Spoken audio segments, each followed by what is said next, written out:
So I think a lot of lifters would agree that the hardest part about achieving an aesthetic physique isn't going to the gym. It's usually about dieting. But in my opinion, it doesn't really have to be that way, because just like how we can approach lifting in a smarter way, we can also approach our overall nutrition in a smarter way as well. That doesn't leave ourselves starving or relying on willpower 24/7. Now everyone knows you need protein in order to build muscle. However, in the long run, it's not only about what has the best macros. In my opinion, it's about finding foods that are not only healthy and help you stay lean, build muscle, and feel good year round, but let's be honest, it's also about finding foods that ultimately taste good as well. So in this video, I'm going to be breaking down the 10 best foods, in my opinion, that's helped me maintain a lean and aesthetic physique year round. So if you're trying to build muscle and stay lean, well, this is gonna be for you. Now before I get into the list, it ultimately helps to understand what encompasses an aesthetic physique. And in my opinion, it comes down to these two things. One, having above average muscular development, obviously. And the second factor is having an overall leaner look, which means being at a lower body fat percentage, which you can quantify as being at least 15% body fat or lower. In my opinion, if you really want to maximize aesthetics, you want to be closer to that like 10 to 12% body fat range if it feels good for you. Which means that the foods that you primarily eat should not only help you build muscle, but also make it easier for you to stay or get lean. And contrary to popular belief, I believe anyone can achieve this without having to feel like they're starving themselves, or at least feel overly starving. So now that we understand what goes into an aesthetic physique, let's categorize all the foods into two groups. One, foods that help you build muscle, and then two, foods that help you stay or get lean, which basically means foods that help you lose body fat and moderate your calories. When your goal is to build muscle, you want to look for foods that have these qualities. One, they're high in protein, which is what you directly need in order to build muscle. Two, foods that contain complex carbohydrates. This is going to help you fuel your actual workouts while also helping you feel regular energy throughout the day rather than spiking your energy levels and having big crashes. Now let's be honest, in the modern world, it's not really hard to get complex carbohydrates in, so this isn't going to be a big focus on my list. And the third one is micronutrient density. You ideally want to eat foods that are rich in vitamins, minerals, and basically all the important stuff that doesn't fall into macronutrients. Now ultimately, micronutrient density is important because it supports your overall bodily processes and just helps you feel good and healthy, which at the end of the day should translate to better performance overall in the gym. That's how it ties back to building muscle. Now the second category, foods that help you stay or get lean, this is where a lot of people tend to mess up. At the end of the day, you want to focus on foods that have a low caloric density. This basically means you can eat a lot of them for relatively few calories. The key traits of lower caloric density foods are: one, a high protein to calorie ratio if it's a protein source. These are otherwise known as lean sources of protein. And two, higher fiber / higher micronutrient density if it's not a protein source. Now, of course, fiber helps with digestion. It helps you stay full. It's good for your gut bacteria, which ultimately should help you regulate hunger a little bit better. But also, at the end of the day, I find that higher fiber foods and foods that are higher in micronutrient density tend to also be more voluminous, meaning like they take up more space, especially for the amount of calories they actually contain. So now that we understand the types of foods we're looking for, let's go to the grocery store and get to the top 10 foods to build an aesthetic physique. Let's get to it. All right, so we made it to the grocery store, and now the first 4 foods are gonna be primarily focused on protein, as well as some other stuff that I deem to be important. But consider these your primary protein sources. Now, a way to tell how protein efficient a food is by measuring the protein to calorie ratio. Now, a perfect protein to calorie ratio is 0.25. This is because for every 1 gram of protein, there are 4 calories that will come with it, meaning a food that has a protein to calorie ratio of 0.25 is essentially all protein and nothing else. And lastly, there are definitely gonna be more than 10 foods that I eat in order to stay lean and live an overall healthy lifestyle, but I'm specifically gonna be focused on the criteria outlined earlier. So if your favorite food isn't on this list and you're eating it for more overall health, chances are I might be doing so as well. So don't take this as the end all be all on what you should be specifically eating. Now, if you want me to elaborate more on this, stick around to the end of the video. But with that said, let's get into the first food. Now, the first food on the list is gonna be, of course, salmon. Now, this is gonna be the only wild card I throw at you because technically it is not really a protein efficient food. Now, don't get me wrong, it is a good protein source, but it's also relatively higher in fat. But it is because it's high in fat that it has one benefit I feel like a lot of people downplay, and that is salmon is rich in omega-3 fatty acids. So, in my opinion, if you're gonna eat something high in fat, might as well make sure that fat is gonna be healthy for you. Now, omega-3 is gonna be important for reducing inflammation. It's good for heart health. It's even good for your brain function. So, these are things I feel like a lot of us don't really think about, especially as lifters who are purely only focused on protein sources. Now, another reason why I chose salmon specifically is it's super readily available, pretty much find it at every grocery store, and chances are it's gonna be a food that you guys are actually willing to try. So, first one on the list, salmon. Of course, I'm gonna have the macros and calories up on the screen. Now, let's move on to the next one. Now, the next food on the list is gonna be ground turkey. Now, ideally, 99% lean, 1% fat ground turkey, but I guess in Whole Foods, we don't have it. The best we're gonna have here is gonna be 98%, but you probably understand, basically the higher the first number, the more lean and higher protein it's actually gonna be. But this is gonna be a food that actually has a high protein to calorie ratio. Now for reference, the salmon earlier had a protein calorie ratio of 0.1. This one is 0.23, making it a lot more protein efficient. Now I decided to choose ground turkey over, let's say, like chicken breast or something more stereotypical, because in my opinion, I think ground meat is a lot easier to cook, which in my opinion makes it a better choice from a practicality standpoint. I think it's hard to cook ground turkey wrong. Plus, of course, you get to really control how much lean versus fat you're actually getting. Now, I'm focusing on 99 lean, but if you find that too dry, you can always do 98 lean. Or if you're trying to be a little bit more indulgent, you can do 93. Regardless, ground turkey is an excellent choice. Let's move on to the third one. And moving on to food number 3, you can probably guess it's gonna be on this list, and that is eggs. Now, whole eggs are not only a good protein source, but it also doubles as something that's relatively micronutrient dense as well. But of course, since majority of the nutrition is found in the actual yolk, which is also where a lot of the fat is, protein calorie ratio is relatively low. It's at 0.09. However, if we're talking about egg whites, this is where things get pretty efficient. Now, by removing the yolk and only focusing on the white, this is gonna be a lot more protein efficient, with the trade-off that it's not gonna be as micronutrient dense. So while whole eggs had a protein calorie ratio of 0.09, this has a protein calorie ratio of 0.21. That is more than double the amount of protein per calorie. And of course, in terms of ease of cooking, eggs is probably gonna be one of the easiest foods to cook compared to like actual meats, which is why I felt compelled to add it on this list. Let's move on to the fourth one. All right, now food number 4. I don't know if they carry it here. Let me see. Well, I'm gonna just say what it is, and that is MyProtein's Clear Whey. So I don't know if this is a little bit cheating, but by definition, protein powders in general are gonna be extremely protein efficient. And a good one likely has a protein to calorie ratio of almost perfect at 0.25, which is exactly why I think MyProtein Clear Whey is such a great choice. If you check the macros, it is 80 calories, 20 grams of protein. And if you do the math in your head, 20 times 4 is 80.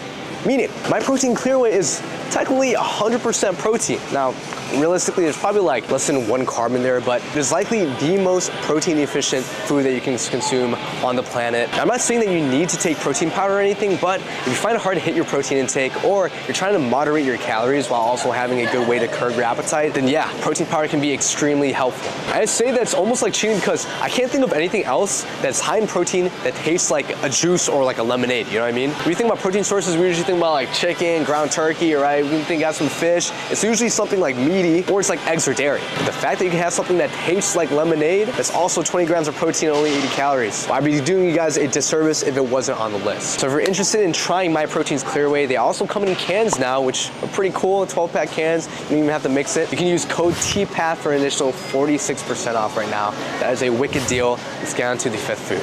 Now let's talk about the foods that help you stay lean. These are gonna be the foods that keep you full, are relatively low in calories, and ultimately just make dieting long-term a little bit more easy to be consistent with. Now the important metric to focus on here is gonna be the calories per 100 grams. So let's get into it. All right, now food number 5 is gonna be broccoli, or pretty much any cruciferous veggie. Now I personally like broccoli, but we can add cauliflower to this list. And the reason why I like cruciferous veggies in general is, for one thing, of course they're low in calorie, but they're also high in fiber and micronutrients, which pretty much makes it so that you're eating more food from a volume perspective, but in terms of calories, it's actually not as high as you think. Meaning if you're trying to maintain a deficit or stay lean, this is gonna be a really good option. Not to mention that, of course, you also need some vitamins. Now fresh broccoli is great, but I'm gonna see if I can find the frozen one that's super convenient to use. You literally just pop in the microwave. Come on, come join me. Oh, I think I found it, guys. We have some broccoli florets. Now, listen, I'm kind of a simple guy. I like things to be relatively easy to cook, and with these, you really just pop them in the microwave. And if you're concerned about frozen veggies being less nutritious, they're in fact not. Because they are flash frozen pretty much when they're cultivated, apparently it preserves the micronutrients better. So you really can't go wrong with frozen broccoli. Now there's also like the California blend ones, which I literally just found here. Like this, which has both broccoli as well as cauliflower and carrots. Ooh, you get a little bonus there. But regardless, these are pretty much a staple in my diet. It's the main thing I eat that accompanies whatever protein I'm eating, you know? With that said, let's move on to the 6th food. Food number 6 is gonna be the main thing I snack on, and that's gonna be berries. Now, I personally like blueberries the most, but pretty much every single berry is gonna be relatively low in calorie. They're sweet, and they're gonna be higher in fiber, antioxidants, and micronutrient dense. Pretty much, in my opinion, the best snack you can have. Now, to be honest, I'm not gonna say I'm like the biggest snacker, but I do tend to have a sweet tooth. In general, leaning in on fruit is probably gonna be a really good choice, because at least it tastes good as well. So when in doubt, people, just snack on berries. Let's get on to the next food.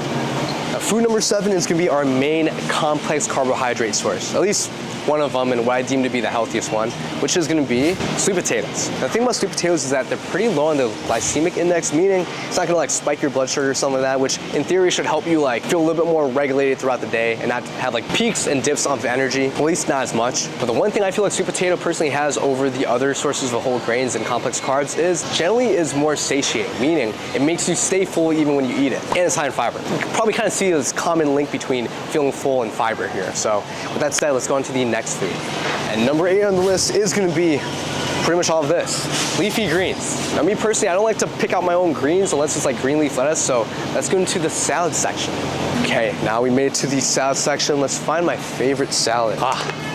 Right here, spring mix. Now, a little hack back in the day, I used to do this in college, is with every meal I ate, I would put a bed of salad on the bottom. So whether it be chicken breast, Panda Express orange chicken, whatever the food is, right? I put a base of spring mix on the bottom just to get extra greens, because of course all leafy greens are gonna be your high in fiber, super micronutrient dense, and it's a great way to add volume, meaning it's a great way to make you feel like you're eating more while still keeping calories relatively low, especially if you're gonna be like eating a little bit lower carb and kind of taking out the rice portion of things. So in my opinion, outside cruciferous veggies, this is probably the best thing to accompany your primary protein source. And while I personally like spring mix, you can probably choose like any of these. They're probably gonna be all relatively clean, because at the end of the day with all of these, you're gonna be getting really big portions for very low calories. It's definitely gonna be helpful for staying lean. Let's get to it. All right, so now for the last 2 foods, let's have it be a little bit of a wild card. These are gonna be the ones that you can't really find very readily available, but in my opinion, I highly recommend you try because I personally really enjoy them. So the first one's gonna be hamachi, otherwise known as yellowtail. So if you compare the